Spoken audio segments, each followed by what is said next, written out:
Allez, Talibé, on reste avec toi. Etienne Solopogui, voilà, regagné son domiciliaire, mais placé sous contrôle judiciaire. Alors, placé sous contrôle judiciaire, mais quelles sont les restrictions auxquelles il est soumis? Quels sont les faits qui lui sont reprochés? Alors, les avocats, hier, au sortir de l'audience devant le doyen des juges d'instruction, ne se sont pas étendus sur les faits réellement reprochés à Etienne Solopogui. Les réponses en termes de faits se trouvent dans ce communiqué publié par le parti Nos Valeurs Communes, donc qui précise qu'il a été notifié les faits de participation délictueuse à un attroupement, coups et blessures volontaires, association de malfaiteurs, entrave à la liberté de circulation, complicité, incendie et pillage, destruction de biens privés, charges extrêmement importantes, rappelle donc le parti Nos Valeurs Communes, des charges que, bien évidemment, Etienne Solopogui a rejetées systématiquement. Alors, est-ce qu'il s'agit, comme l'a laissé, en tout cas, entendre, je crois, Maître Salif Beyavougui, est-ce qu'il s'agit d'une affaire qui le relierait à Fonike Mangué, ouais, par rapport aux manifestations organisées par le FNDC en juillet et en août. En juillet ouais, et en août. En tout cas, ce sont les faits articulés par le doyen des juges d'instruction à l'encontre d'Etienne Solopogui. Ouais. Donc, finalement, le juge a estimé qu'il n'avait pas matière à le mettre en détention. Il a décidé donc de le libérer, de le placer sous contrôle judiciaire. Alors, quelles sont les restrictions auxquelles il est soumis au nom de ce contrôle judiciaire? Il s'agit, rappelle encore le parti Nos Valeurs Communes, du dépôt de ses titres de voyage, de l'interdiction de sortir du Grand Conakry, l'obligation qu'il est faite d'informer de tout changement d'adresse et l'obligation qu'il est faite de se présenter au greffe du cabinet d'instruction chaque lundi et vendredi deux fois par semaine. Bien, voilà, Etienne, donc malheureusement, hein, qui est confronté à à de nouveaux ennuis judiciaires, on va dire ainsi, et malgré tout, qui va pouvoir rester à la maison, placé sous contrôle judiciaire. Moi, j'ai une inquiétude.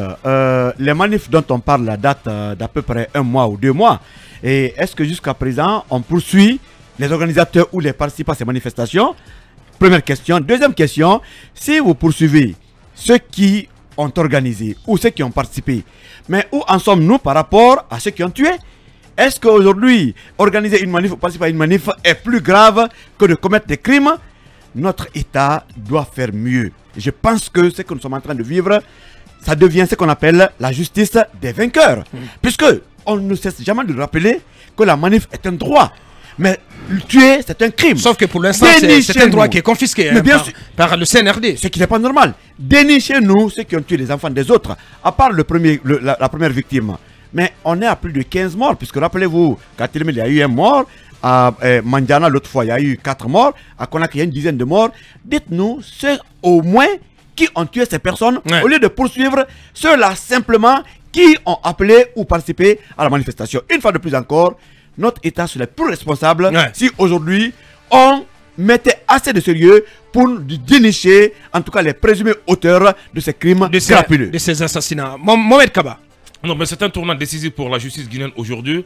Et moi, j'ai pitié de ce pauvre Etienne, qui est tout le temps victime, entre guillemets, d'injustice.